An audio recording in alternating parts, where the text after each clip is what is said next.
아이가 말을 안 듣고 때를 부린다. 난감하죠. 안 돼! 안 된다고 그랬잖아. 돈이 없다고! 사줘도 또 사달라고 할 거잖아. 이게 벌써 몇 번째야?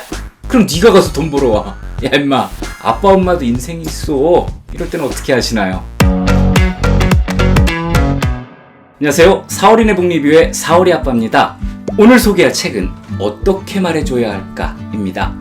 2020년에 출간되었고요. 출판사는 김영사, 저자는 오은영, 페이지 수는 400페이지입니다.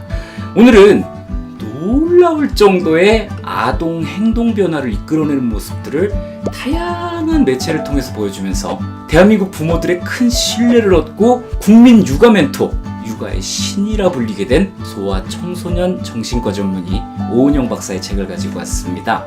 부모는 자식을 사랑합니다. 그거는 자식도 마찬가지겠죠. 그렇지만 살다 보면은 마음처럼 안 되죠. 부모 자식 간에 잦은 마찰이 발생합니다. 마음은 그게 아닌데 계속 반복되죠. 여기에는 우리가 대부분 겪었을 만한 상황에 어떻게 말해줘야 할지를 제안하고 있습니다. 현명하게 대응하고 적절하게 교육할 수 있는 구체적인 실천 방법. 장난감을 사달라는데 안 사주니까 울고불고 난리가 났어요. 이럴 때는 어떻게 하시나요? 네, 이런 상황에는요, 오늘은 장난감을 사줄 수 없어! 라는 가장 중요한 메시지만 간결하게 전달하고 더 이상의 불필요한 말은 하지 않는 것을 제안합니다.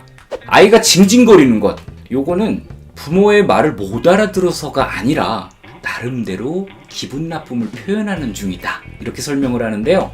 그런데 거기다가 대고 이게 몇 번째야? 돈 없어! 이런 얘기를 갖다 붙이면 오히려 아이에게 죄책감을 던져주는 것밖에 안 된다, 이런 얘기죠. 울면 우는 대로, 때를 부리면 때를 부리는 대로 기다립니다. 스스로 안정을 찾고 감정의 여유가 생기길 기다려주는 거예요. 여기에다가 억지로 감정을 더해서 아이를 굴복시키려 들면 안 된다. 애들도 다 알아들어요. 그러면 부모와 떨어지지 않으려는 아이에게는 어떻게 말해줘야 할까요? 엄마 아빠가 돈을 벌어야 너랑 맛있는 것도 먹고 좋은 데도 놀러 가지? 대부분 이렇게 달래잖아요? 저도 그랬어요. 뭔가 좀 따뜻하게 들리는 것 같기는 하지만요, 잘 보면 얘기가 다른 방향으로 흘러가고 있습니다. 이렇게 아이에게 그냥 현실을 갖다 들이대는 것, 이런 거 안 되거든요. 또 미디어에 푹 빠져 지내는 아이, 걱정되죠? 그래서 대부분이 사용 시간을 정해놓고 그 안에서만 놀도록 규칙을 정하곤 합니다. 좋아요. 좋은데 이거를 일방적으로 정할 것이 아니라 아이와 대화를 나누고 함께 시간을 결정하는 것, 이걸로 바꾸는 겁니다. 혹시라도 아이가 약속을 지키지 않는다면 그래도 잘 걸렸다 이러면서 막 퍼붓지 말고요. 약속은 꼭 지키는 것, 요것만 짚어주세요. 본체는 그거잖아요. 나머지 이야기는요, 결국 투머치 토크예요. 그래서 이 책에서는 중요한 상황에서의 가장 효과적 지시 방법으로 10단어 법칙이라는 것을 제안하고 있습니다. 훈육은 간결하게, 훈육의 상황에서는 말을 아낀다. 어떠신가요? 저자는 큰 변화나 대단한 무언가를 주문하지를 않습니다. 말투 하나, 단어 하나 바꾸는 것만으로도 큰 변화가 가능함을 알려주고 있는 건데요. 자녀를 키우는 부모라면 대부분 겪었을 상황을 통해서 유아기부터 청소년기까지의 자녀에게 어떻게 말해줘야 할지를 알려주는 현실 밀착형 대화가 한가득 담겨 있습니다. 이 책은 결과적으로 부모의 변화를 요구합니다. 변화, 늘 필요하죠. 지금의 부모 세대에게는 매우 익숙한 단어인 사랑의 매. 지금은 다르죠? 까딱하면 잡혀갑니다. 그러니까 머무르지 말고 계속 변화하세요. 아이의 눈높이에 맞추다 보면 자연스러워질 거예요. 자, 그러면 이제 앞서서 제가 얘기했던 저만의 감상을 공유해 보겠습니다. 저는 이 책에 담겨있는 수많은 이야기의 근간이 무엇인지 깊이 고민을 했습니다. 결국 저는 이 책을 한 문장으로 정리하게 됐습니다. 바로 어린아이로 대하지 말고 인간으로 대하라. 지금껏 우리는 부모라는 역할에 충실해야 한다, 이런 명분으로 아이를 가르치려는 대상, 미숙하고 모르는 것 투성이에 고쳐주고 잡아주고 보호해야 하는 대상으로만 생각했어요. 이는 결국 아이를 부모의 객체로 취급한 것이죠. 하지만 아이를 나와 동등한 인간으로 생각하고 접근한다면 어떨까요?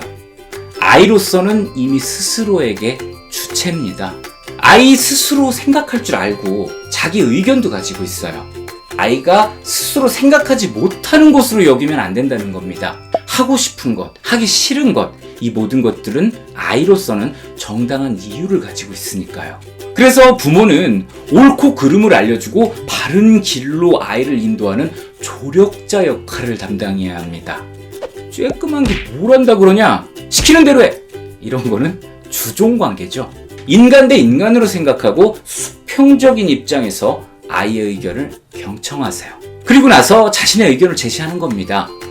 바로 인정, 그리고 대화와 토론입니다. 그렇게 하면 아이는 스스로 존중받고 있음을 느낄 것이고 스스로를 더 소중하게 여기는 당당한 인간으로 성장할 겁니다.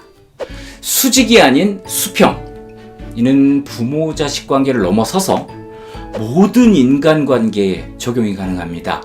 지금껏 이야기 나눴던 내용들에서 아이라는 말을 타인으로 치환해서 생각해보세요. 매직입니다. 모든 인간관계에는 대화가 빠질 수가 없습니다.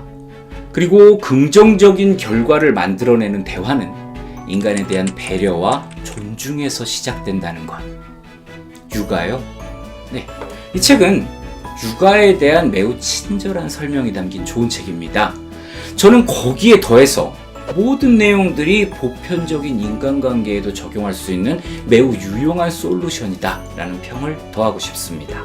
세상에 공짜가 없다는 말이 있어요. 저는 그거 동의 못합니다. 부모의 사랑은 공짜거든요. 우리는 지금껏 그 사랑을 공짜로 받으면서 살아왔고 이제 내 아이에게 그것을 공짜로 제공하고 있습니다. 대가를 바라지 않잖아요? 그저 건강하길, 늘 행복하길 바라는 그 마음. 마지막으로 책 속에 담긴 저자의 말을 인용해서 여러분을 응원하며 영상을 마치도록 하겠습니다. 아이도 당신도 분명 잘할 수 있을 거예요. 네, 여기까지가 오늘의 책 어떻게 말해줘야 할까의 리뷰였습니다. 저는 또 다른 영상으로 여러분을 만나러 오겠습니다. 지금까지 4월인의 북리뷰의 4월이 아빠였습니다. 감사합니다.